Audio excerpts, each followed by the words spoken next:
Hey everyone, this is Teresa from Base 10 Montessori, and today I want to go over the week one assignments that we do in AMI Montessori training.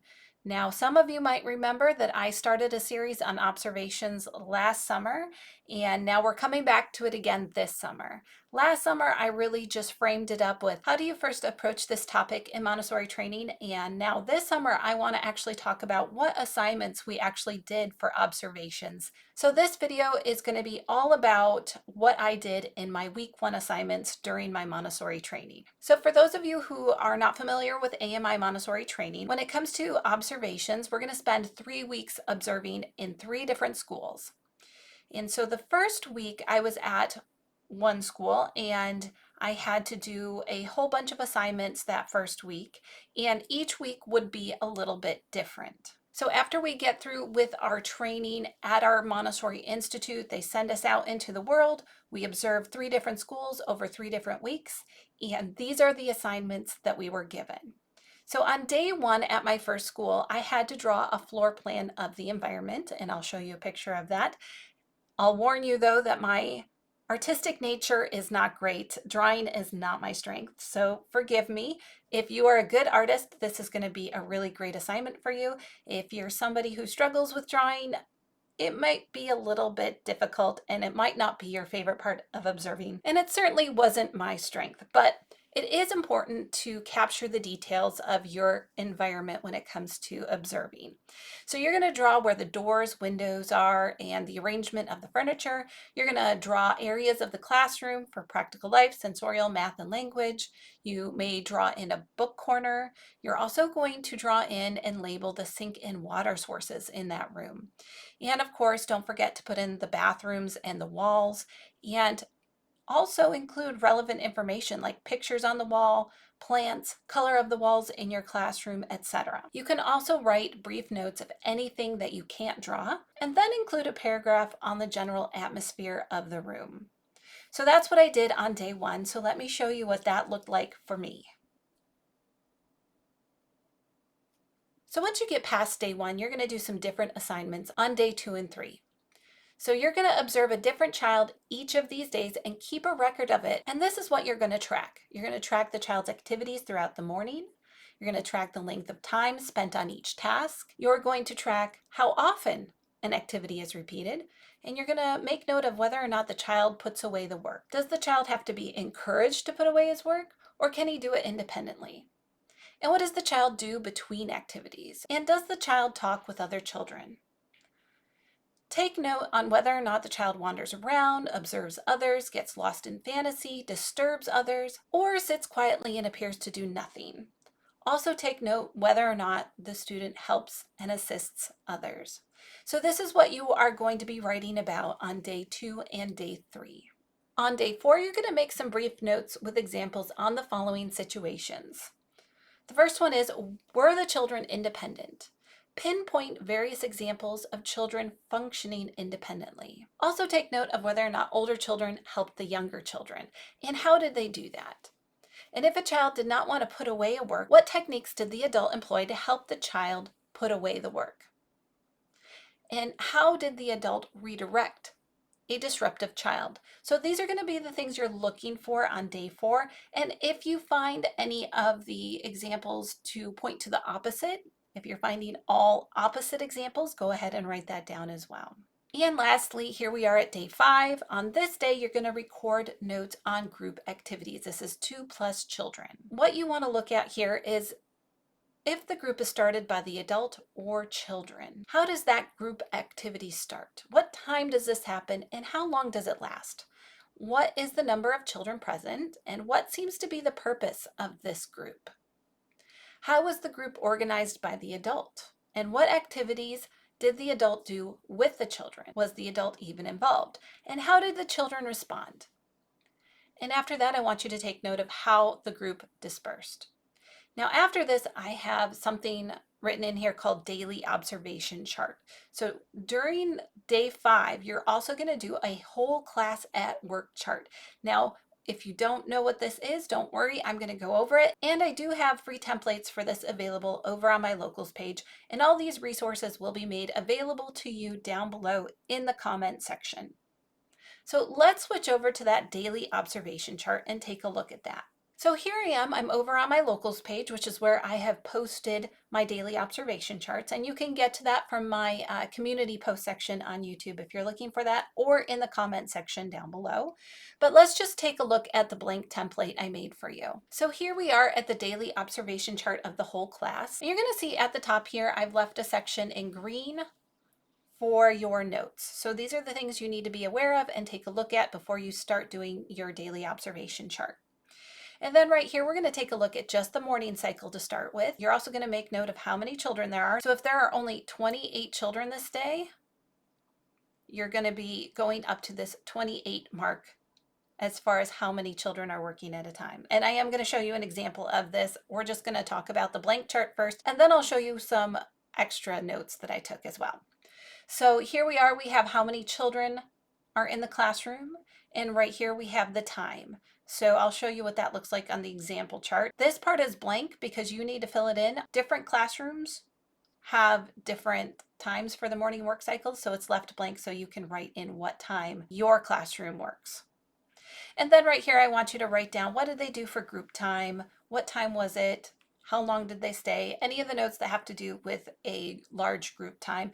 And then take note of what they did for their lunch and outside time. And then down here, we're going to do the exact same thing for the afternoon work cycle. We're going to take note of how many children are going to be there. And this could be different, right? A lot of Montessori schools have less children in the afternoon. A lot of children go home half day. And so we're going to start all over again with writing the time. And then we will mark how many children are working at that moment.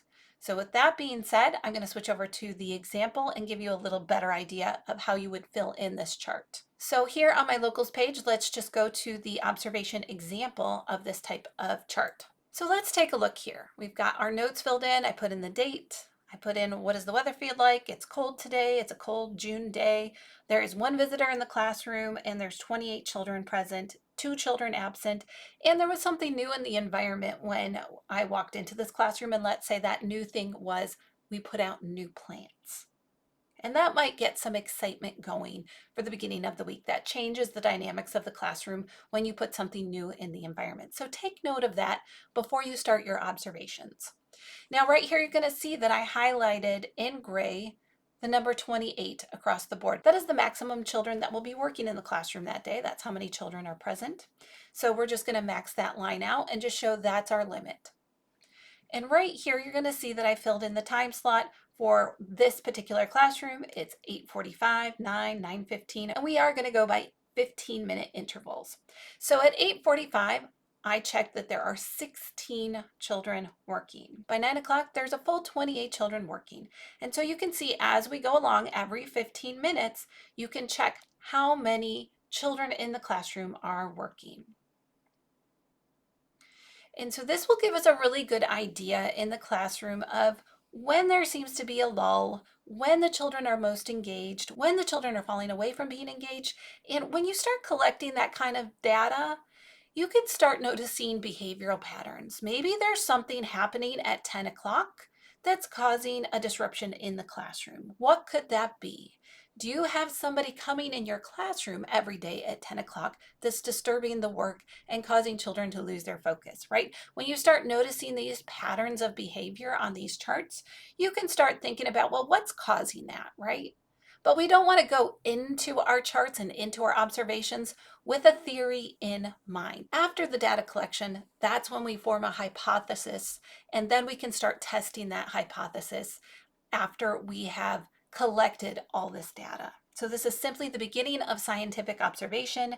It is not to prove a point. We go into this with an open mind. So as you scroll down, you can see I've made some notes. And since I totally just made this up as an example off the top of my head, you can see that we're doing the celebration of fall in June, because you notice I put the date of June up here, but for my example, I guess my mind was thinking fall. So we're doing 5 Little Pumpkins and Mouse's first fall. So maybe the theme for this week in June is October.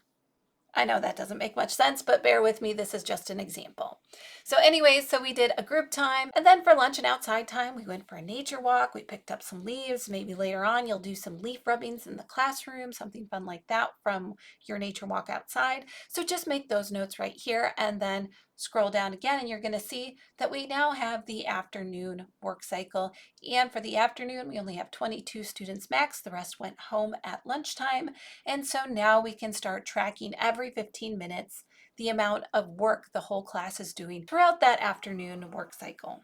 So there's an example of how to use this chart, but we're not done yet because I do want to show you some of my handwritten notes that I did for my actual training. This is a totally made up example that I did just so you could have an idea of what the chart looks like. And now we're going to go back to what my actual notes look like, because there's something you have to keep in mind when you're doing observations and writing everything in a notebook by hand, and that is learning to write shorthand, finding shortcuts. And let me show you what I mean by that. So I know this looks a little bit like a hot mess right here, but to the left, which I folded over, I had a list of all the names of the children in the classroom and their ages. And so when I made my chart, I did a daily observation chart, basically, is what I did with this. But not only was I tracking which children were working, I was tracking how they were working, and I was keeping track of things. So I made a shorthand for myself. When you go through training, you're going to have to learn to create a key for yourself of what information you're looking for. So let me go over what some of these symbols mean. And maybe this will help you as you go along in your observations to write a little bit of shorthand. So when you think about all the information you need to get out of your observation and you want to create a key for it, here's some things that I did for creating a shorthand for my observations. So a check with a D next to it is the child is working, but they're distracted. Just a plain check mark means the child is working. A check mark with a minus next to it was the child was just beginning the work. They were getting out the work. And then I did a check mark with a plus when they're putting away the work and finishing up the work. And then a check mark with an E is for eating, because we do consider snack part of our work environment. Now I also have some other symbols on my chart, and it is a question mark. And I wrote that down for a child who's maybe wandering around the classroom and can't find a work. They don't know what to do. O is for out of the classroom. T is for a transition time. A minus, just a plain minus without a check mark, means the child is absent. Large group was LG. G is for guide or guided. So that means the adult is guiding the child through the work or to a work. H is for helping someone, S is for sitting, W is for wandering, Z is for socializing, P is for if they're playing, B is for bathroom, and then F is for fantasy play. And then we have the 3Ds, right? And in Montessori, the 3Ds stand for disrupt, disrespect, and destroy. If that's happening, then I would write the 3Ds in the box. So that is a little bit of the shorthand I use for it. Now, this is not anything official to Montessori. This is just some shorthand that I came up with that helped me a lot when I was observing. So let's go back and look at that chart just one more time. So here is my first page of the chart, and you're going to see that I have some numbers next to some of the check marks. And that's because if I showed you the list on the left for each child, I have each child's name and each child has a number. So if I did a check mark with a number next to it, it meant that that child is working with child number 12 or child number 24. So I made notes of what child that particular child was working with. So maybe child number 14 was working with child number 22 and child number 26. So that's a little bit of the shorthand there. So this would be the afternoon work cycle right here. And this shows exactly the same thing. And it shows just what it looked like in that shortened afternoon work cycle. So that came directly from my observations, and that can be something that can be useful for you as you're making notes and writing things down by hand. This is a daily observation record, basically on steroids. So that's all I have for you for week 1 of observations. I hope this was helpful. If you have questions, just leave them in the comment section down below. I moved through this pretty quickly, so if I've missed something or if something isn't clear, just let me know down below and I'll try to answer it, and I can always make a follow-up video. But for right now, that's all I have for you. Again, the resources for this are over on my locals page. You can get to that from my community posts or in the comment section down below. With that being said, don't forget to hit the like button on this video, like, share, comment, subscribe to the channel, and I will see you in the next video.